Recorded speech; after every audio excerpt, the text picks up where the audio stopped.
السلام عليكم ورحمة الله وبركاته.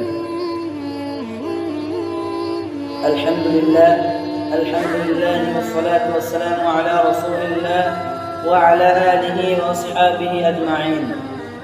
أما بعد، فقد قال رسول الله صلى الله عليه وسلم: صيام يوم عاشوراء أحتسب على الله أن يكفر سنة التي قبله. الحمد لله।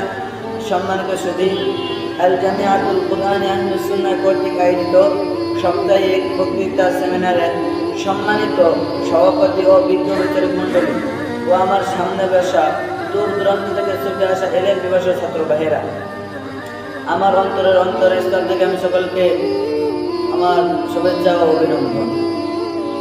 আলহামদুলিল্লাহ। আমার আজকে আলোচনার বিষয় হচ্ছে আশুরার গুরুত্বপূর্ণ ফজিলত। তো আমি এই বিষয়ের উপরে সংক্ষিপ্ত আলোচনা করার প্রয়াস চালাবো ইনশাআল্লাহ। আল্লাহ পাক রব্বুল আলামিন এই আশুরার দিনকে, আশুরার রোজাকে অনেক বড় দামি বলে ঘোষণা দিয়েছেন। এই দিনকে বড় বড় ঘটনার মাধ্যমে স্মরণ করে রেখেছেন। শুধু তাই নয়, এই দিনের ইবাদতকেও তিনি দামি করে দিয়েছেন। নবী করিম সাল্লাল্লাহু আলাইহি ওয়াসাল্লাম বলেন, আফদালুস সিয়াম বা'দা রমাদানি শাহরুল্লাহিল মুহাররম। নবী করিম সাল্লাল্লাহু আলাইহি ওয়াসাল্লাম এই হাদিসের ভিতরে জানিয়ে দিয়েছেন, রমজান মাসের পরে যে রোজা আছে আশুরার রোজা, সর্বোত্তম রোজা হবে আশুরার রোজা। আর এই আশুরার এই মুহররম মাসকে একটি দিবস বলা হয়, আর সেই দিবস হলো মুহররম আশুরার দিবস। আল্লাহ পাক রব্বুল আলামিন এই দিনকে অনেক বড় বড় বিশাল ঘটনার মাধ্যমে স্মরণ করে রেখেছেন। ইতিহাসে বর্ণিত আছে যে আল্লাহ পাক রব্বুল আলামিন এই দিনে আদম আলাইহিস সালাতু ওয়াস সালামকে সৃষ্টি করেছিলেন। ইতিহাসে আছে আদম আলাইহিস সালাতু ওয়াস সালামকে এই দিনে জান্নাতে প্রবেশ করেছিলেন। শুধু তাই নয়, আল্লাহ পাক রব্বুল আলামিন এই দিনে আদম আলাইহিস সালাতু ওয়াস সালাম ফেরেশতাদের সামনে সম্মানিত করেছিলেন এবং ইবলিসদেরকে অপমানিত করেছিলেন। শুধু তাই নয়, এই দিনে ইবলিসদেরকে জান্নাত থেকে বের করেছিলেন। এই দিনে নূহ আলাইহিস সালাতু ওয়াস সালামকে প্লাবন থেকে রক্ষা করেছিলেন। শুধু তাই নয়, এই দিনে ইউনূস আলাইহিস সালাতু ওয়াস সালামকে রক্ষা করেছিলেন মাছের পেট থেকে।